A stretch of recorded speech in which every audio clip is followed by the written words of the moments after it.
Yes, students. Now we will revise chapter 14, which talks about marginal costing. So before we learn marginal costing, we will see, sir, what is marginal cost? Then we will understand what is marginal costing. Guys, marginal cost means the cost of producing one additional unit. Sir, I was producing 1,000 units. Now, if I produce 1,001 units, will the cost be same? No, it will increase. So that what is that additional cost is called marginal cost, which is nothing but variable cost. Why is that? Because if I produce 1,000 units or 1,001 units, my fixed cost will remain same, sir. Will it change? No. The only cost which will vary along with my output is variable cost, which is nothing but marginal. So marginal cost and variable cost is one and the same, sir? Yes. So even if you have seen, whenever there is a semi-variable expenses or semi-fixed cost, sir, how do we compute variable portion and fixed portion? We will do a calculation. Normally, the data would be given for two activity level or for two period. Calculate change in cost divided by change in output. You will get variable cost per unit, which is nothing but marginal. Clear? Yes, sir. So you can see, I have given an example also. Guys, to produce 10 units, our cost was 10,000. Now to produce 11th units, we have incurred a cost of total 10,500. So what is the additional cost we have incurred to produce one additional unit? 500, which is nothing but variable. Clear? And marginal cost will include what and all, sir? Prime cost plus variable overheads. Variable overheads. Overheads can also be fixed. Will it be a part of my marginal cost? No. So marginal cost and variable cost is one and the same. Now coming to marginal costing. Sir, it is a method of technique. It is a technique. It is a technique used by the management for decision making within the organization. That is internal decision making. And marginal costing is a technique where we consider only variable manufacturing costs to value the products. So the product cost is only variable manufacturing cost. Sir, what if I incurred any fixed cost for manufacturing? Then we will treat it as a period cost. We will treat it as a period cost. So we need to first task under marginal costing is to segregate variable cost and fixed cost. And when we calculate as a format type, if I deduct all my variable costs, whether it is manufacturing, non-manufacturing, everything, if my entire variable cost is reduced from the sales, we get something called as contribution. And from my contribution, if I reduce all the fixed costs, then we get the profit. But under marginal costing, they are not bothered about this. They are not bothered about this. Why, sir? Simple logic is, sir, if my decision can influence it, we will consider. Will my decision influence the fixed cost? No. Accordingly, they don't consider the profit also. So any decision under marginal costing will be made based on either variable cost or contribution. Why, sir? Because only variable cost is in my control. Whereas the fixed cost is not in my control. Let me not worry about it. As I cannot make any changes in that, why will we consider? And please be careful, marginal costing is always used for internal decision making. Something opposite to marginal costing is there, which is called absorption costing. Absorption costing is also called a full cost technique. They will tell cost is cost. Whether it is variable or fixed, we don't care. I have incurred a cost of 10,000. Yes, we will record it. And absorption costing system will record all the manufacturing costs to value the products, whether it is variable or fixed. Got it? Under absorption costing, my inventory will always be overvalued. Why, sir? It will include one additional element called fixed manufacturing overhead. And anything which is not related to production, they will treat it separately. They will treat it separately. Yes. And absorption costing system is used for external reporting purpose or for income tax purpose. External reporting means, guys, when you are preparing the financial statements in your accounts, have you ever bothered about how much is variable, how much is fixed and all? No, just record all the expenses. Same way in income tax also, you will bother about what is allowed, what is disallowed under the PGBP. But do you care about, sir, what is variable, what is fixed, what is controllable, what is uncontrollable? No. So for income tax purpose and for preparing the financial statements, we always follow a technique called absorption costing. That is for external purpose. We always do this for external purpose. Correct? Income tax calculation is for income tax department, whereas financial statement is for the user or the shareholders. Yeah. Whereas within the organization, to make various decisions, we use a technique called marginal costing. Is that clear? Yes. So if I have to give an example also, I have made one example here. Just a minute. Yes, you can see. Guys, direct material cost to produce a product is 250. Means we are using 10 kg of raw material at 25 rupees each. 250. Direct labor is 2 hours at 200 per hour, so 400. Variable manufacturing overhead is 50. And fixed manufacturing overhead is 100. So total manufacturing cost per unit is what? 800. If I am following the marginal costing, I will value each and every unit at what price? Sir, only this much. That's 700. Whereas if I am following absorption costing, I will value each and every unit at what? 800. Let me go little one step ahead and explain you. Guys, assume I have produced 1000 units in a month. In that 800 I have sold, 200 is the closing stock. Sir, how do I value it? How do I value each of them? Product cost is 700 under marginal. I told you which includes only variable portion. Clear. And guys, please be careful. This is only related to manufacturing. Over and above that also there might be other variable cost and all. Clear. For example, variable selling expenses, variable administration overhead. Yes. See, when we are calculating contribution from sales, we will reduce all the variable costs. We get contribution. But while valuing the product, we will take only the variable manufacturing portions. Clear. That is nothing but prime cost plus variable manufacturing overhead. Clear. Which gives us 700 here. Whereas under absorption, it is 800. Now, if I ask what is the cost of production, 1000 into 700 under marginal costing, whereas 1000 into 800 under absorption costing. Whereas if I ask you cost of goods sold, because there is a closing stock, what is the cost of goods sold? 800 into 700, 800 into 800. Sir, what is the cost of closing stock under marginal costing? 200 units into 700, whereas under absorption 200 into 800. So they may ask MCQ question and all guys like this. And under absorption costing, can I tell my closing stock will always be overvalued? Yes, because of one element, which is that fixed manufacturing overhead.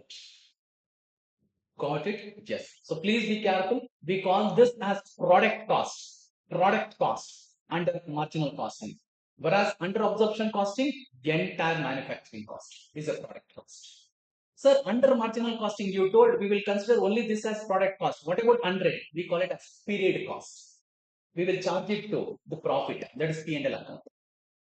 Is that clear? We consider only variable manufacturing expenses.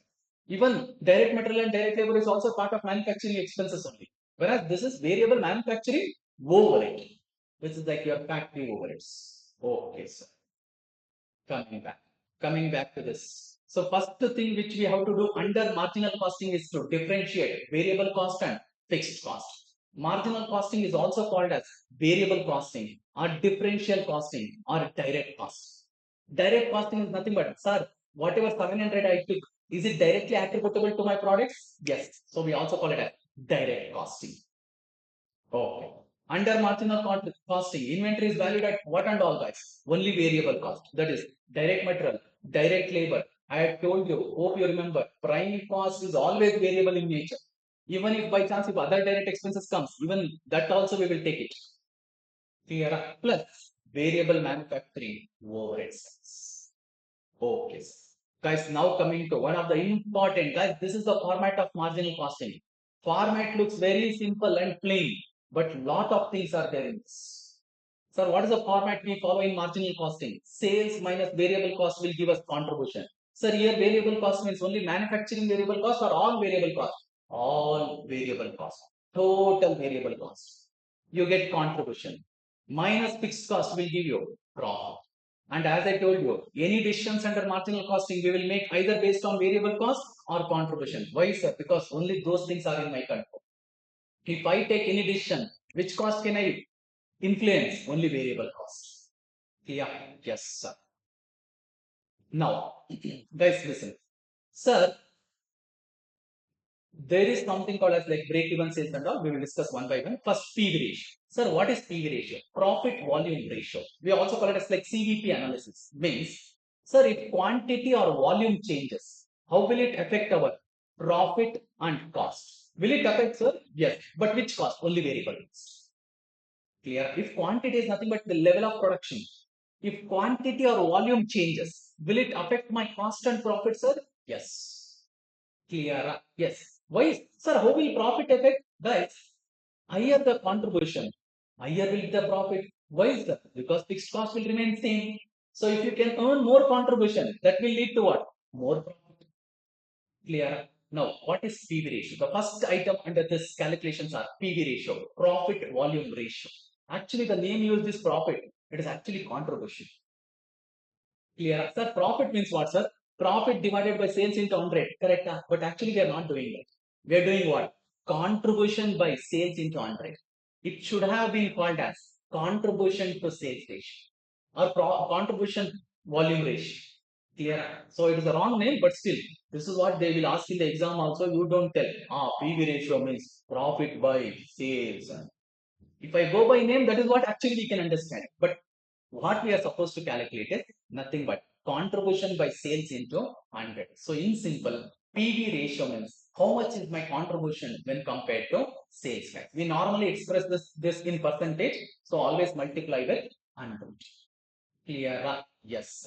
Now, if my contribution or PV ratio is 20%, how much is my variable cost? 80%. Balancing figure. Correct?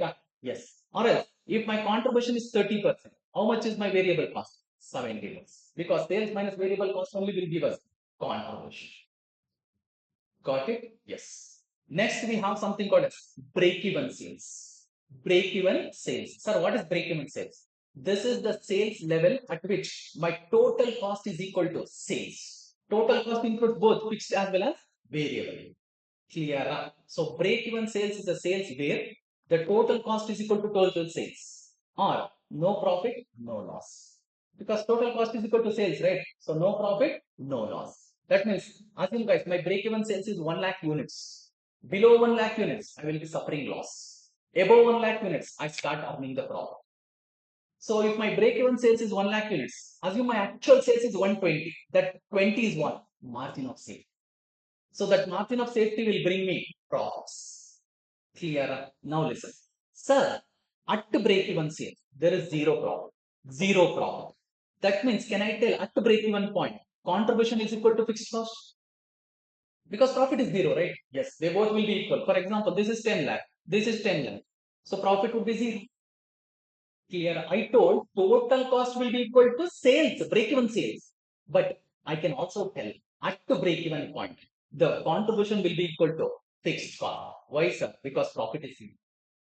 Profit is zero. Or else I can also tell my sales is equal to total cost. One and the same. One and the same.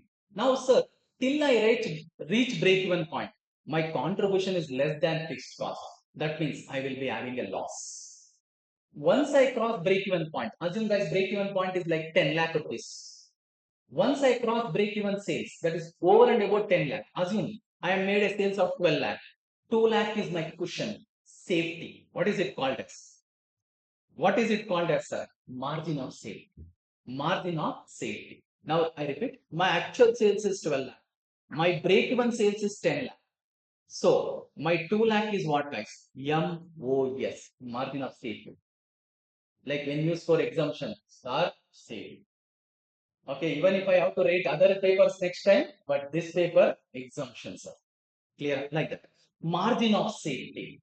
This will come only after you achieve break-even sales. So for this, should I incur any fixed cost? No, because I would have already recovered all my fixed costs. If I produce more and sell more, should I incur more fixed cost? No, sir, it will remain same. So can I tell for this 2 lakh, I will incur only variable costs? Yes. So now listen. For this 2 lakh, can I also tell contribution is equal to profit? For 2 lakh sales, can I tell contribution is equal to profit? Yes. Why? Because for 2 lakh, I will be incurring only variable costs. If I multiply with PV ratio, I will get contribution. As fixed cost would be zero for it, that is equal to profit. That is equal to profit. Is that clear? Because all these techniques or concepts will help you in the questions. If you just mug up the formula, that will not help you, because sometimes if straightforward question is asked, just apply the formula, calculate. If not, you need to use few techniques. Clear? Yes. So, what are the assumptions under CVP analysis? We will see. So, under CVP, first, what do we do, guys? We will learn the relationship between cost, volume, and profit. Means if volume changes, that is quantity, will my cost and profit change? Yes. So, certain assumptions under the CVP analysis. Costs are bifurcated into variable and fixed. Fixed cost will remain constant and will not change with the level of output. That is total fixed cost. Whereas variable cost per unit remains same. Whereas total variable cost will vary with my level of output. Selling price also will remain constant until unless given in the question. If nothing is given, we will assume all this will remain same. They only told selling price is increased by 10%, selling price is decreased by 10%. You will remember the assumptions. How can it change? Write the note. No, selling price cannot change. How can you give it in the question? Wrong question, please give me grace marker. Sure. So if nothing is given in the question, guys, we assume all this will remain same. The number of units produced and sold will remain same, as there won't be no opening stock, no closing stock. Then there will be no change in the operating efficiency. Whatever I am operating now, same thing will continue. And in case of multi-product company, the sales mix remains same. Sales mix means, assume I am selling 3 products, A, B, C, in the ratio of 2 is to 1 is to 3. That is, for every 2 units of A, I will sell 1 unit of B and 3 units of C. And this mix will continue as same. We call this as product mix or sales mix. Okay. Now, guys, this is the profit statement or the format under the marginal costing to compute the profit. We also have a format under absorption costing, which we will discuss later. But now we are discussing marginal costing. Let us focus on that. This is the format. You have to present like this. Guys, it is nothing but this format. Sales minus variable cost will give you contribution. Contribution minus fixed cost will give you what, Nishan? Profit. But in the format, when they have asked you to prepare the profit statement, please give a breakup of this also. In variable, how much is manufacturing cost? How much is non-manufacturing cost? Non-manufacturing cost means expenses which is incurred, which is not incurred for manufacturing. Clear? You can see here. I am mentioned. Revenue, that is nothing but sales. Take it to the outer column. Then product cost. You already know now what all cost will you use to value the products. Hello? This one, correct? Yes, sir. Take it first. Direct material, direct labor, plus if at all, if there is any direct expenses, take that also, which will give you prime cost plus variable manufacturing overhead. So whatever you get here, can I call it as product cost? Yes. So you can see variable cost of production. And we have to value the product at this price only. This is for the units produced. If there is any opening stock, closing stock, please adjust it.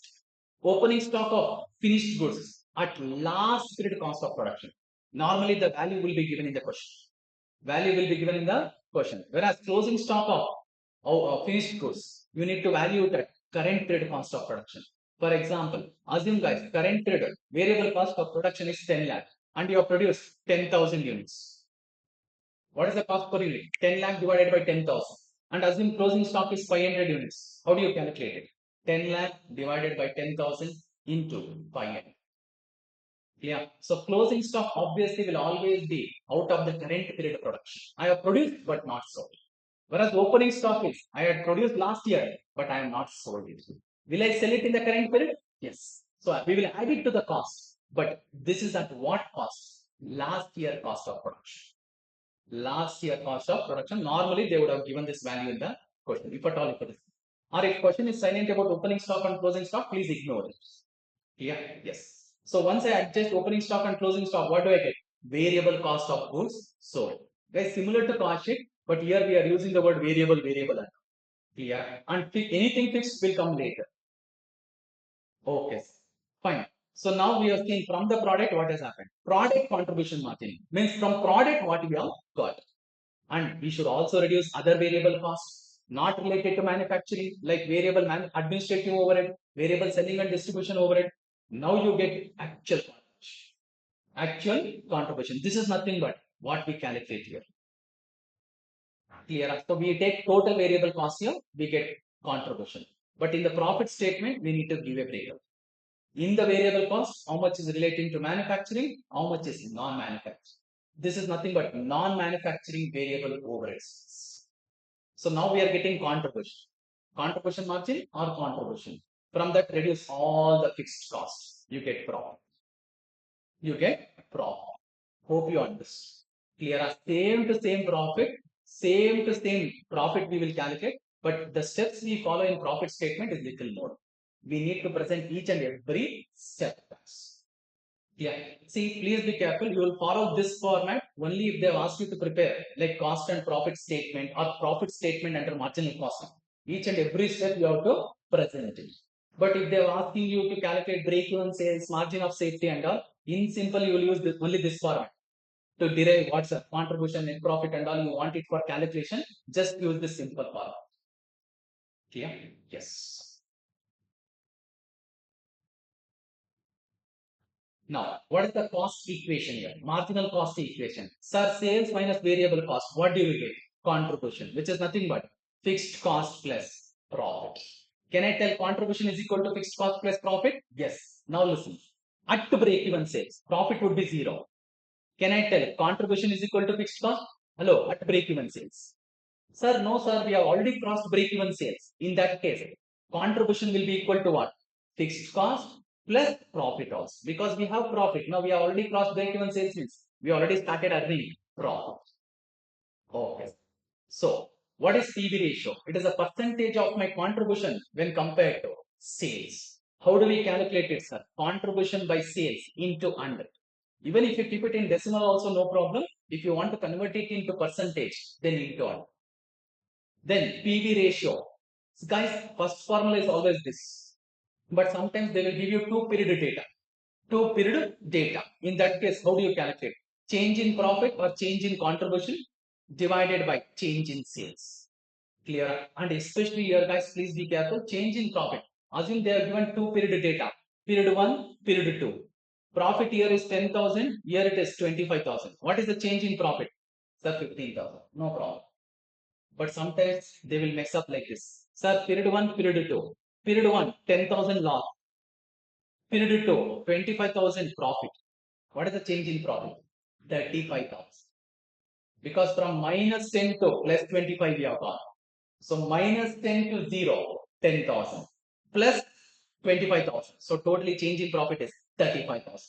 Because sometimes students might miss out this. Where when they are given one period loss, the other period profit. Please be careful. And this formula you can follow only when they have given 2-period data. Yeah, yes. Now, sir, how can we improve our PV ratio? By increasing your sales. So, what and all will come before PV ratio? By increasing your sales or selling price, produce more and more quantity, or try to reduce your variable cost. Try to reduce your variable cost. Or assume you are producing multi products, like number of products. Try to produce more of the product which is giving you more PV ratio. And maybe you can produce less or discontinue the products which is giving you less PV ratio or negative PV ratio. Yes. Some products might give negative contribution also. Chances are there.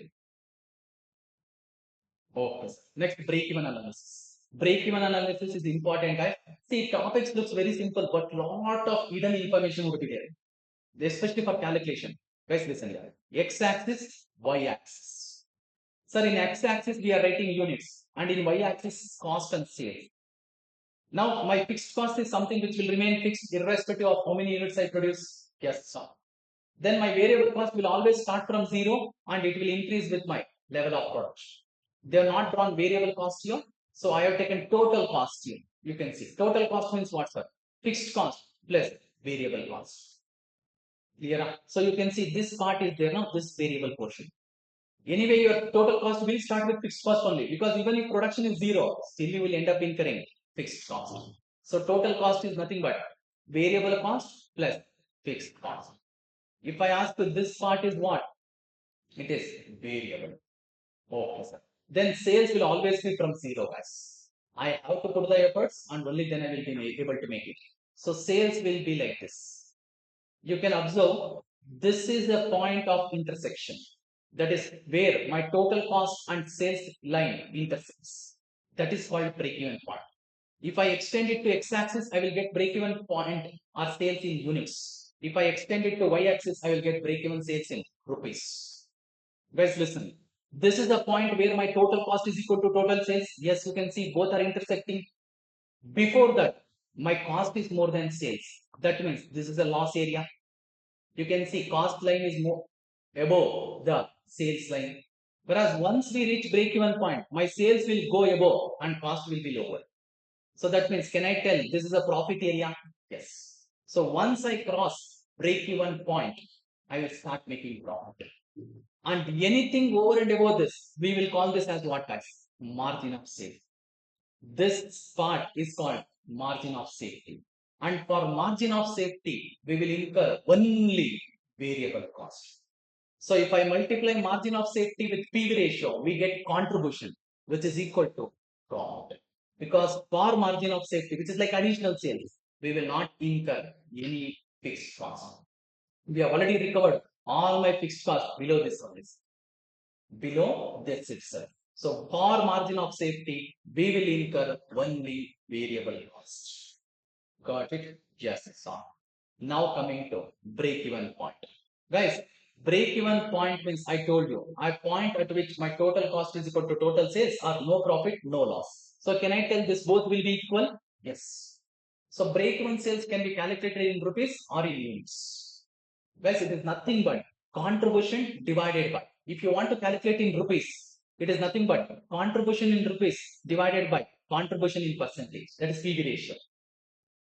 If you want to calculate it in units, the formula is contribution in rupees divided by contribution per unit. Contribution per unit.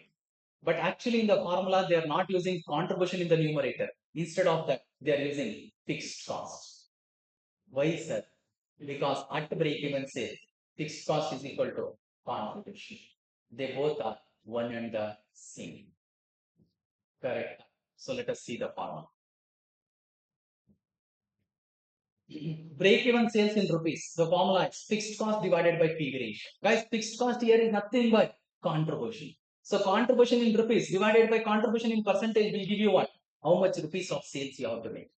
Clear? That's simple. I will give you a simple example. Assume I have made 1 lakh profit. The profit percentage is 10%. Can you tell me what is the total sales made? 1 lakh divided by 10%. Profit in rupees, profit in percentage. You will get 10 lakh. What is it? I have made a 10 lakh sales to earn 1 lakh profit at 10%. Correct? Likewise, same way. I have made a profit of 1 lakh. For each unit, I will earn 100 rupees profit. Can you tell how many units I have sold? Yes. I have totally earned 1 lakh profit. For each unit I sell, I will make 100 rupees profit. So what is by the number of units I have sold to earn a profit of 1 lakh? Same thing we are doing here. Sir, I want to have so much of contribution. My PV ratio is so much. Tell me how much sales I have to make in order to recover all my costs. That is nothing but break-even sales. So assume break-even sales, we are getting it as like 20 lakh. That means if my sales is 20 lakh, I have reached a point where there is no profit, no loss. If my sales is less than 20 lakh, loss. If my sales is more than 20 lakh, I start earning profit. So my initial target would be to reach 20 lakh. Same way, can I calculate break-even sales in units? Yes. Fixed cost divided by contribution per unit. Simple guys. If you want to calculate in units, keep the denominator as per unit. If you want to calculate in rupees, keep it as PV ratio. That is in percentage or decimal. Oh. Now assume you are getting this as 1 lakh units. What is the meaning of it, sir? If you produce and sell 1 lakh units, you will break even. If you sell 1 lakh, less than 1 lakh, loss. If you sell more than 1 lakh, profit. It is profit. Clear? Assume my sales is actually 1 lakh 20,000 units.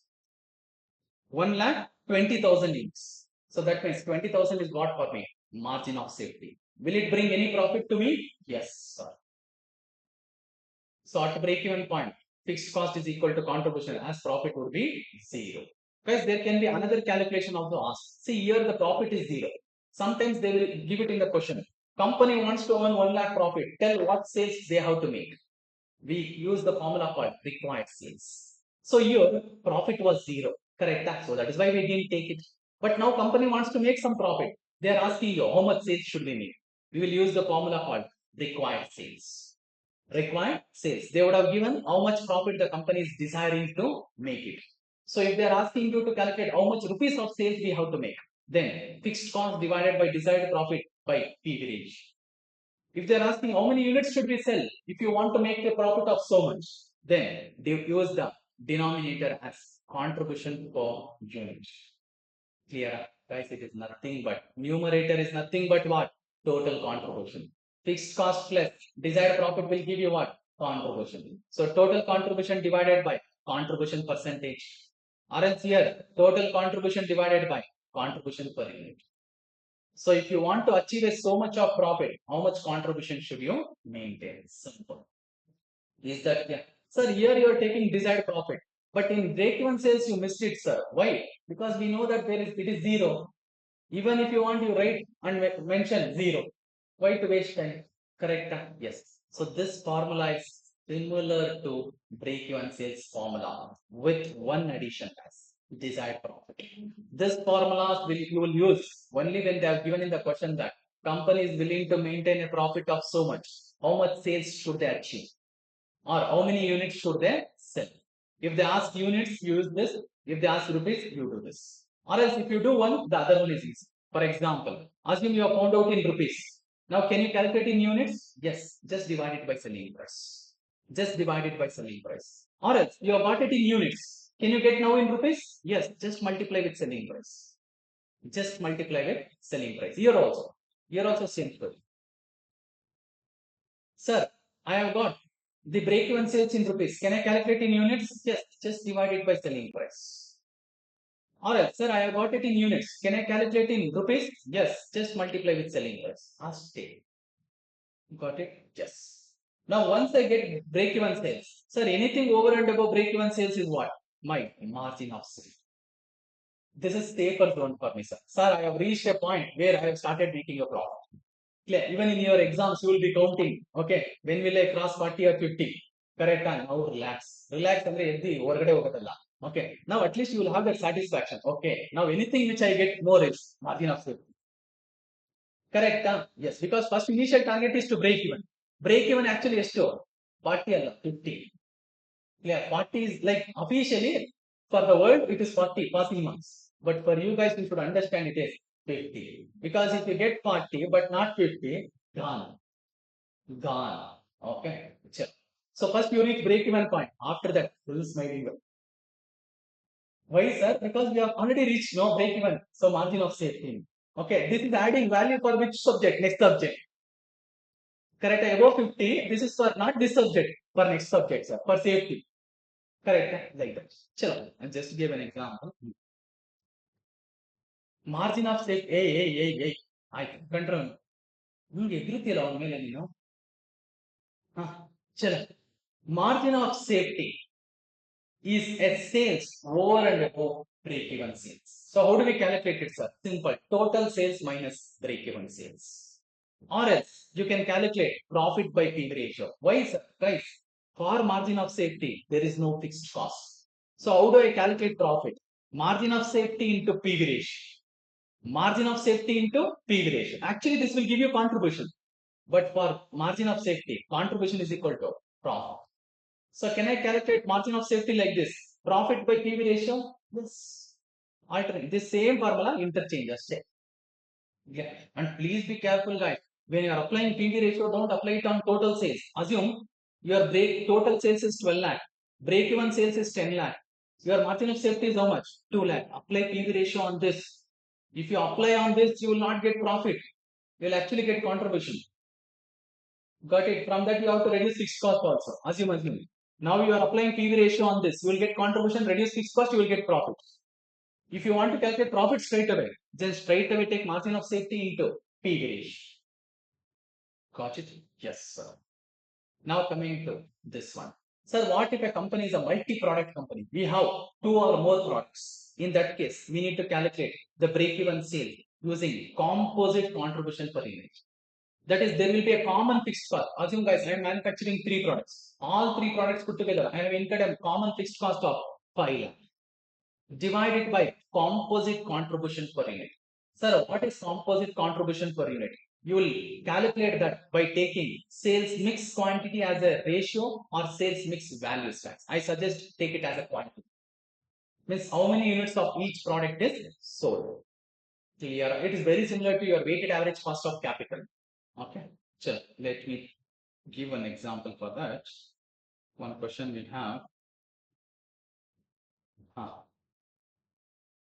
You can see J and K is the products. The company is selling 4 units of J and 3 units of K, which we call it as sales mix. And common fixed cost for both the products, that is J as well as K put together, is 6,16,000. And contribution per unit of J and K is 40 and 20 each. Now, sir, can I use 2 to contribution in the denominator? Not possible. Calculate like weighted average, which we call it as composite contribution per unit. Sir, what is the contribution per unit for K? 40. What is the ratio of K? 4 by 7. That is total. 4 by 7. Sales mix. 4 by sales mix is 4 is to 3, right? Total of ratios 7. So 4 by 7. Same way. What is the contribution of K? Okay. What is the contribution of K? 20. What is the ratio? 3 by 7. You will get 31.43. This is both put together on an average. What is the contribution per unit? So now divide common fixed cost by composite contribution per unit. What do you get? Break even sales in units. Means you should totally sell 19,600 units in order to break even. Sir, please tell me how many units of J, how many units of K. Again, divide it in the sales mix ratio. Into 4 by 7 for J, into 3 by 7 for K. So if the company want to break even, they have to sell 11,200 units of J and 8,400 units of K. Hope you understand. Yeah, and guys, this calculation, nothing new. You would have already done it in your financial management. Weighted average cost of capital. For example, sir, cost of equity into weight of equity plus cost of debt into weight of debt. Correct. Now, what do you get, sir? Weighted average cost of capital. Means, what is the cost for the company as a whole? Sir, for equity separate, for debt separate. I want to know, for a company as a whole, what is the weighted average cost? Same thing we did here. Sir, for J it is 40, for K it is 20. I want to know overall how much per unit. Why, sir? Because fixed cost I have not incurred individually for J and K. I have incurred overall 6,16,000, which we call it as common fixed cost. So when I'm dividing common fixed cost, I should have one common contribution per unit, which is nothing but we call it as composite contribution per unit. Yeah. And when you get break-even sales also, it is overall. Please split it again between the products in what ratios are same weight, same sales mix ratio as. Is that clear? Now, if by chance if they ask you rupees, just multiply with selling price. Just multiply with selling price. Got it. And now this can I multiply with selling price? No, because this is both put together. First break it down between the products and then multiply with selling price. Hope you got it. Clear? Yes. Next, cash break-even point means it is a point at which total cash inflow is equal to cash outflow. Yeah. So cash break-even point means there is no cash profit, there is no cash loss. How do we calculate it, sir? Cash fixed cost divided by contribution per unit. Same like BES, but here we are not taking only fixed cost, we are taking cash fixed cost. So how do we get cash fixed cost? Guys, from fixed cost, if there is any non-cash fixed cost, you remove it, like depreciation. Clear? You will get cash fixed cost. Oh, yes. Done with this. Next. We are going for decision making part. Short term decision making using the concept of CVP. CVP stands for cost volume profit analysis. The areas of short term decisions may be classified into two broad categories. First one is decisions related with excess supply.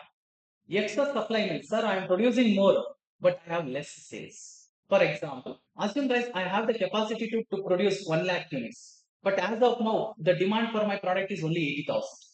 Now I will try to create a demand for additional sales of how much? Additional sales of how much, sir? 20,000. Clear? Now, listen. I am already making profit by selling 80,000 units. That means I have break even. Yes. Now tell me, for this 20,000 units, what should be my selling price?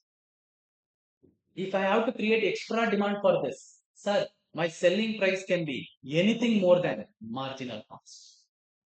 Marginal cost. Why is that? Because this 20,000 is like margin of safety for me. I will incur only variable cost. So anything I am earning as a contribution will be my profit.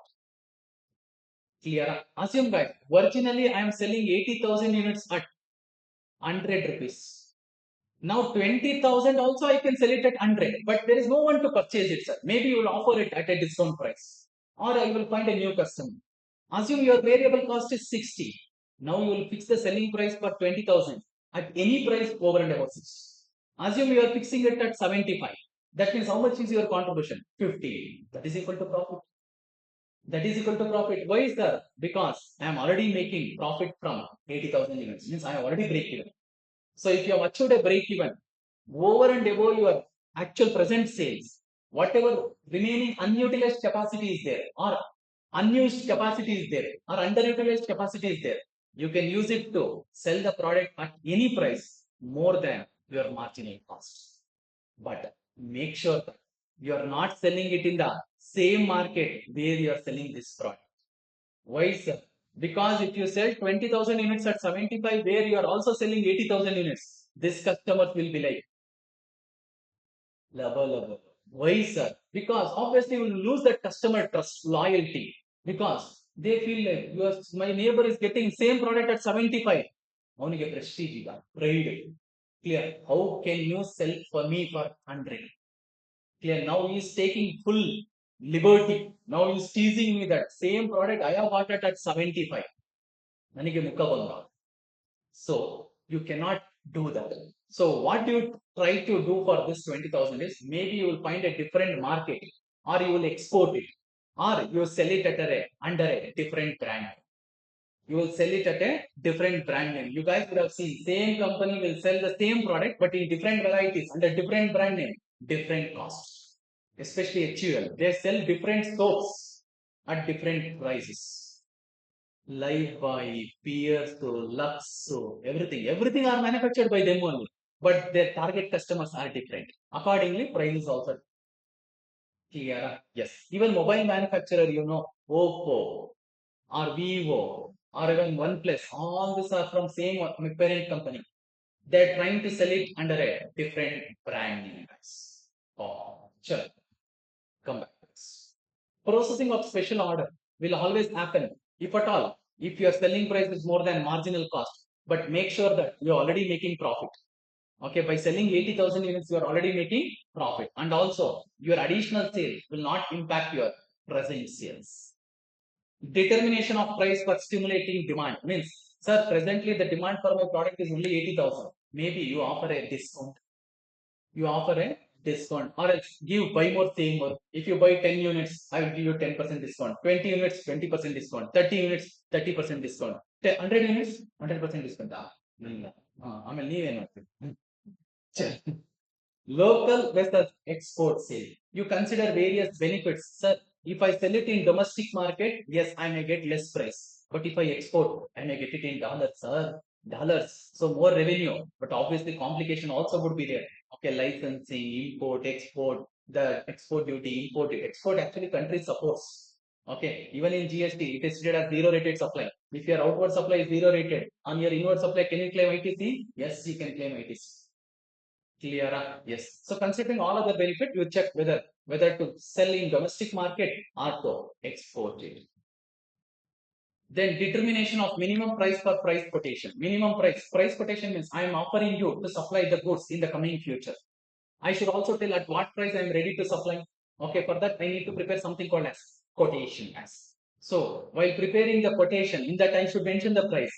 For that price, I should have worked out what is my cost also. While discussing even overhead chapter, I told you we should know our total cost per unit first.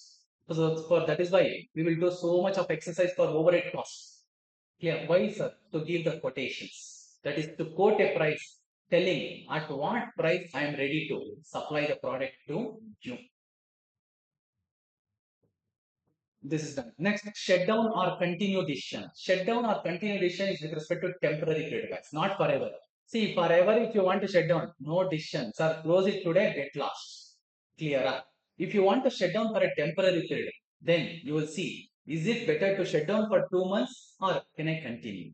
Guys, if you shut down also, there will be loss. If you continue also, there will be a loss. But see where the loss is lower. Where the loss is lower. Because if you shut down, you may avoid few fixed costs. Few costs you will continue to incur, but few costs you will avoid. So considering it, if I continue, what will be a loss? If I shut down, what will be a loss? Check both. Wherever it is lower, you go. Yeah. If you continue, you may still suffer a loss. But if you shut down, it will be more loss. Better to continue. Better to continue. Next, decisions related with excess demand. Excess demand means, sir, for my product, there is a huge demand, but I am not able to produce so much because I have less capacity, or less labors, or less raw material, or less vitaminium, which is money. Make or buy in-house processing versus outsourcing of raw material. That is with respect to raw material. Should I make it in-house or should I outsource it? Guys, there are two criteria here or two situations. If I was already manufacturing raw material, I will be incurring variable cost as well as fixed cost. Yes. Now I am thinking to stop manufacturing and start purchasing. I should compare what with what. Variable manufacturing cost with outside purchase price. Why, sir? Because if I stop manufacturing today, still I will continue to incur fixed cost. So I have to compare with what, guys? Variable manufacturing cost with purchase price and choose whichever is lower. Whichever is lower. Hope you understood. Because fixed cost is like irrelevant. Whether I manufacture or I purchase, I will be incurring fixed cost. Sir, even if you stop manufacturing, will you incur? Yes. So in that case, can I consider it as irrelevant? Yes, because under both the option, it will remain same. Now, will it affect my decision? No. Next scenario is, sir, I was purchasing till now. I am thinking to start manufacturing it in-house. If I start manufacturing, I should incur the cost from zero, which includes both variable and fixed. So I should compare outside purchase price with what? Total manufacturing cost and choose whichever is lower. And choose whichever is lower. Then product mix decision under resource constraint. That is nothing but limiting factor. Now, sir, I have 5 products to manufacture, but I have very limited resources available with me. Now tell me which product to produce how much. That is deciding how many units should I produce. That is called product mix or sales mix. Considering limiting factor, which is called key factor. Sir, what is key factor? Something which is available in limited. So I have given it here. Limiting factor or key factor means something which is available in limited. So I should plan my activities by keeping this as a yes. Because assume guys, there is huge demand for my output. I can sell 10 lakh units, but to sell 10 lakh units, I don't have sufficient raw materials. Assume I have only 5 lakh kgs of raw material. Now, using this as a basis, I need to plan my production. Clear. So if something is available for me in limited, we call it as key factor or limiting factor. So while preparing the budget or sales mix or the product mix, I need to keep this as a base. Guys, if there is no key factor, whichever product is giving me more contribution, that is more profitable. I will try to produce more of that. But when there is key factor, you cannot make decision based on contribution. You need to make decision based on contribution per key factor. Contribution per key factor. Sir, how do we calculate it, sir? I have one illustration for it.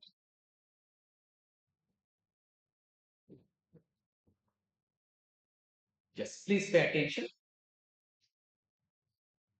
There are 3 products which company is manufacturing and selling it. So selling price is 20, 25 and 30. Variable cost is 8, 10, 12. So can we calculate contribution, sir? Yes, 12, 15, 18. Now if there is no key factor and all, if I ask you which product will you manufacture more? C. Next B. Last B. But if there is key factor, let us see. Raw material per unit. You will use 2 kg of raw material to produce each unit of A, 3 kg of raw material to produce each unit of B, and 4 kg of raw material to produce each unit of C. Market demand for my output, not for raw material, is 10,000, 8,000, 7,500. That means this is what maximum I can produce and sell. Because I cannot produce more than the demand and keep it. No? Yes. What is the total raw material available? 50,000 kgs. Now can I tell this is the key factor? Because this is available in limited. So I should plan my production by keeping this as a base. So this is the key factor. Now what should I calculate as? Contribution per key. Contribution per key factor. So when there is a key factor, I cannot make decision based on contribution per unit. Assume there is no key factor. If I ask you which product is more profitable, C, sir. Which is least profitable? Yes. But now key factor is there. Take it. Raw material per unit, 2 kg, 3 kg, 4 kg, whatever I have given you. Divide each other. Contribution per unit divided by key factor. What do you get? Contribution per key factor. That means for each kg of raw material, product A is able to generate how much contribution? 6 rupees. B, 5 rupees. C, 4.5. Now if I ask you, who is able to use the raw material effectively, profitably? Who is using it? A. Raw material is available in limited. Who is able to generate more contribution for each kg of raw material? A. Rank them now. Rank based on what, sir? This guys. A. First rank. B. Second rank. C. Third. Now based on that you decide how many units of each you will produce. What is the maximum demand for this product? 10,000, 8,000 and 7,500. This is what you can maximum produce. Now let us start with A because that is the first rank product. So to produce 10,000 units of A, how much raw material we require? 2 kg per each unit. So totally 20,000. Do we have it? Yes, we have it, sir. So after producing 10,000 units of A, still how much raw material is left? 50,000 minus 20,000, 30,000. Okay, sir. For B, how much we require to produce 8,000 units? For each unit, 3 kg. So how much we require? 24,000 kg. Do we have it? Yes, sir. We have it. So we will produce full 8,000 units. Coming to C, how much raw material is left, guys? Still only 20 plus 24, 44. So 50 total availability minus 44. How much is left? Only 6,000. Only 6,000. From 6,000, how much can I produce? For each unit, I require 4 kg. So 6,000 divided by 4. How many units can I produce? 1,500. Now you might ask me, sir, why not 7,500? If you do 7,500 into 4, you will get 30,000. Do we have so much of raw material? No. After producing A and B, we are left with only 6,000 kg. So using that, how much units of C we can produce? 1,500. So now what is the product mix? A is to B is to C. 10,000 is to 8,000 is to 1,500. Hope you understood that. So whenever there is a key factor, you need to make decision based on contribution per key factor. So guys, here raw material was the key factor. Same way, labor hours might be the key factor. So instead of kg, it will be like labor hours per unit. Labor hours per unit. Assume this is like 2 hours. So whatever you get 6 rupees. That means, sir, for each and every hour the worker work for product A, we are able to generate a contribution of how much? 6 rupees. It is like that. That is the meaning. Got it? Yes, sir.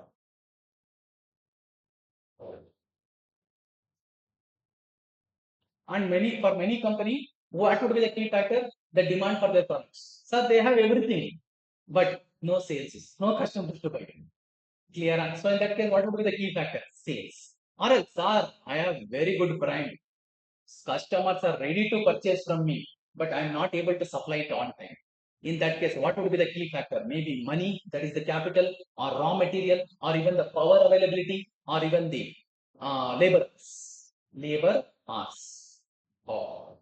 Then, whenever we are making any decisions, we need to consider few things. What are those? Note.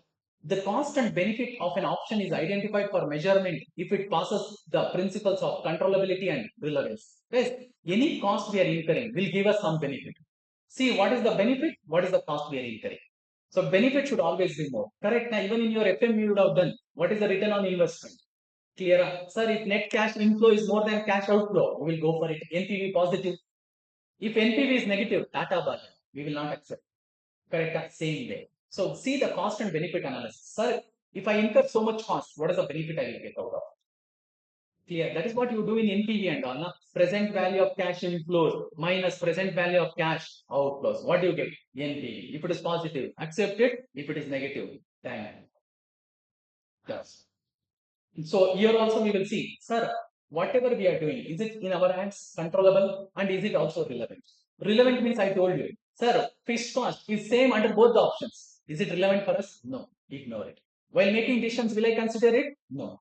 Or else there are some costs which is not in my control. Will I consider it while making decisions? No. So you please consider what is in your control as well as what is relevant. Relevant means, sir, when do we call it as relevant is when assume I have to make a decision between two options. Under both the options, that cost is changing. That cost is changing. Assume guys, I have plan A, plan B. Under both, direct material cost is 100 rupees. It is irrelevant. Whereas assume direct labor cost is 70 year, 80 year. Is it relevant? Yes. It is changing under both the options, so it is relevant. Here, yes. So we need to consider the decisions which are both controllable, that is, which can be controlled through my actions, as well as which is relevant. Done with the marginal costing, not with the chopper. Now coming to absorption costing. Just opposite to marginal costing is our absorption costing. Absorption costing is also called as full costing technique. They tell cost is cost. Whether I can control it or not, I don't care. I have incurred it or record. And absorption costing is used for external reporting purpose. That is for preparing financial statements or for income tax purpose. And under absorption costing, we will always value the inventory at total manufacturing cost. I already explained this now. Remember now? 800. And can I tell under absorption costing, my inventory will always be overvalued? Yes, because of one extra element, fixed manufacturing overhead. So you can see that. I have mentioned. So inventory is valued under absorption costing at what? Direct material plus direct labor plus manufacturing over variable manufacturing overhead plus one extra thing I have also underlined, fixed manufacturing overhead. Sir, what is the format to prepare income statement or profit statement? We already saw under marginal costing. Under marginal costing, what is the sequence we will follow? Sales minus variable cost is equal to contribution minus fixed cost is equal to my profit. But variable cost, I need to see how much is product cost, how much is non-product cost. Non-product cost is something but not related to manufacturing. Here it is very similar to cost sheet format. Don't prepare cost sheet at all. Here, okay, similar to. Here, sir, what do we do, sir? Just calculate total cost and remove it from sales, you will get the profit. But while calculating total cost, try to follow the format of cost sheet. Sir, we will see. Sales, we will take it first, or you can also take it at the end. Direct material consumed, direct labor, variable manufacturing overhead plus fixed manufacturing overhead. And do we charge fixed manufacturing overhead for each and every unit produced? Yes. But do we know it at the beginning? No. So for that, what do we follow? Predetermined overhead rate. Assume we have fixed a predetermined overhead rate 10 rupees. So for each and every unit we observe, or for each and every unit we produce, how much we observe? 10 rupees. Clear? It is purely based on predetermined rates. Okay, sir. We get cost of production. For that, you adjust opening stock of finished goods and closing stock of finished goods. Add opening stock of finished goods. This will be normally valued at previous period cost of production. Whereas closing stock of finished goods will be deducted and it will be valued at what cost? Current period cost of production. For example, assume guys, the cost here is 20 lakh for producing 1500 units. What is the cost per unit? 20 lakh divided by 1500.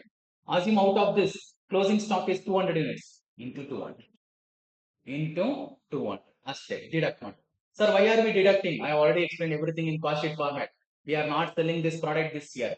So it is not helping me to generate any revenue. So in order to match revenue, we should record only the cost which has incurred and which has helped me to generate the revenue. Clear? Yes. Okay. We got cost of goods sold. For that, one important thing, guys, we need to add or deduct under or over absorption of fixed manufacturing overhead. Sir, will there be under absorption or over absorption? Yes, guys. We discussed now in overhead chapter If you are following predetermined overhead rate, at the end of the year, we will have under absorption or over absorption. We used to add, if there's under absorption, we used to add it to the respective cost of goods sold, that is under closing stock and all. Sir, if it is over absorption, we used to reduce. Clear? Yes, sir. Same way. Listen, guys. Assume, sir, we have fixed a predetermined fixed overhead rate at 10 rupees and we have produced 10,000 units. How much is absorbed, sir? 1 lakh. But we got to know actual fixed overhead is 1 lakh 20,000, sir. So we have under absorbed. So we need to add 20,000 more in. We need to add 20,000 more. Hope you understood. Under absorbed. We had observed only 1 lakh here, but actually it is 1 lakh 20. Sir, what if it is vice versa? For example, assume actual overhead is only 90,000. Only 90. Whereas we have observed how much? 1 lakh. So we already observed 10,000 more. So what should I do? Deduct 10,000. Deduct 10,000. When I observed more means you already charged more. So deduct. You observed less means you have charged less. So now you need to. Hope you understand. Okay. Sure. Then we will get non-manufacturing expenses also, which is like administrative cost, selling and distribution cost, which is not related to production. Which is not related to production. Bring it here, you will get total cost. Yeah, I repeat, guys. If it is under absorption, you have to add. If it is over absorption, you have to deduct. If you want, you can make a note. I have written actually here. Under means like positive, over means in bracket, means deduct. Oh, so you will get total cost, reduce total cost from sales, you will get profit. Guys, they may ask question for both preparing the income statement under marginal costing as well as absorption costing. If you remember, we have solved a question in our regular class. Clear? For one single question, they may ask both, or else for one question, they may ask any one. If they ask both, obviously marks weightage would be more, guys. Yes. So this is all about absorption costing. Now, as we have understood both, let us analyze the difference between both. Even this theory question you can expect. The difference between absorption costing and marginal costing. Once you understand both, it is easy to differentiate. What is it? Absorption costing. Stock is valued at only variable manufacturing cost plus, not only variable plus fixed manufacturing overhead. Whereas under marginal costing, it is only variable manufacturing cost, which will include direct material, direct labor plus variable manufacturing overheads. Absorption costing. It treats all the variable manufacturing costs and fixed production overhead as what? Product cost. Means all the manufacturing expenses. Whereas under marginal costing, only variable manufacturing cost will be treated as product cost. Sir, what about the fixed manufacturing cost? We will treat it as period cost. Under absorption costing, under absorption or over absorption generally arises. Correct? Why, sir? We are also charging the fixed manufacturing overhead based on predetermined overhead for each and every unit produced. Whereas under marginal costing, I am not at all charging this. I will wait till I get actual figure and I will charge it later. So under marginal costing, there is no question of under absorption or over absorption. Then under absorption costing, decisions are based on what? Profits, because they don't care about contribution at all.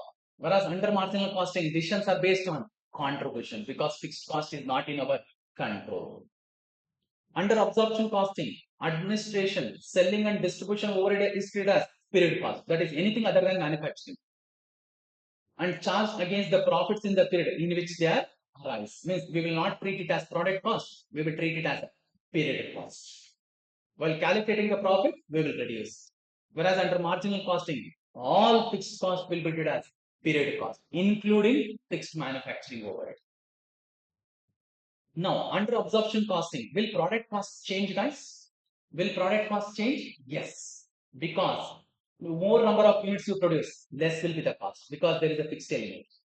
Whereas under marginal costing, what is product cost? Only variable.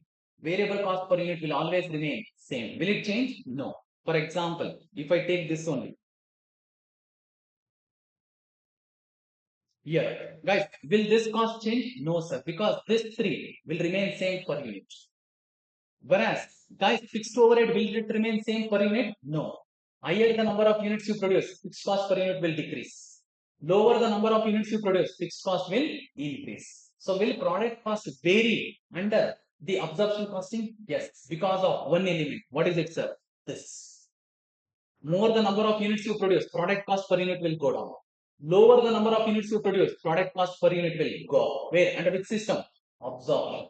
Whereas under marginal, it will always remain 700. It will always remain 700. Got it? Yes. Fine. So this is all about this chapter. One more topic is there, which is indifference point. Actually, in ICI material, they have not covered anything about indifference point, but question is, if you remember, we have covered the question on from ICI material on indifference point. Clear? So if you are not yet watched, do watch it. The questions marathon for this chapter, where I have discussed a question on indifference points. Okay, from ICI material only. Yes. But let me just mention about it, guys, so that listen. Sir, what is indifference point? Guys, I have two choices, but I am indifferent between them. Means I can either choose that or this. Assume I have product A, product B. Now I am confused. Should I produce product A or should I produce product B? Now there is something called as indifference point. How do I calculate? Formula is change in fixed cost divided by change in variable cost per unit. So calculate. There are two products. What is the fixed cost? 10 lakh, 15 lakh. What is the change in fixed cost? 5 lakh. Then variable cost per unit is what? 25, 20. What is the change in variable cost? 5. Divide each other. You'll get 1 lakh units. That means it is like this. If your sales is 1 lakh units, you can either go with product A or product B. Anything is fine. Anything is fine. Guys, it is similar to, profitability index which you calculate in, if I am just trying to connect. If you get profitability index exactly equal to 1, what do you go? Indifferent. More than 1, choose it. Less than 1, reject it. Same way NPV. If NPV is positive, accept. Negative, reject. 0, indifferent. Correct? Same way here. Sir, we got indifference point 1 lakh. If my sales is exactly 1 lakh, which product should I sell, sir? A or B? Anything is fine. Anything is fine. Sir, what if my sales is less than 1 lakh? Then choose a product where variable cost per unit is more, but total fixed cost is less. Because you are producing less number of units, so go with variable cost where it is more and where fixed cost is low. I repeat, where your sales is less than 1 lakh units, you will choose a product which is having higher variable cost per unit but lower fixed cost.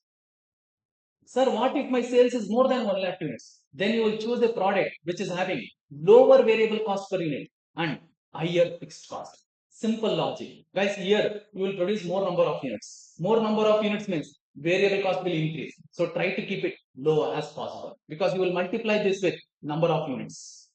You will multiply this with number of units. For example, assume your sales is 2 lakh. You will multiply 2 lakh with 20. Clear? If you choose a product which is having higher variable cost, then you will get much more variable cost. Clear? I repeat once again. If your activity level or if your sales is less than the indifference point, then choose a product with higher variable cost per unit and lower fixed cost. Clear? Yes. Then, if your production or activity level is more than the indifference point, then choose a product with lower variable cost per unit and higher fixed cost.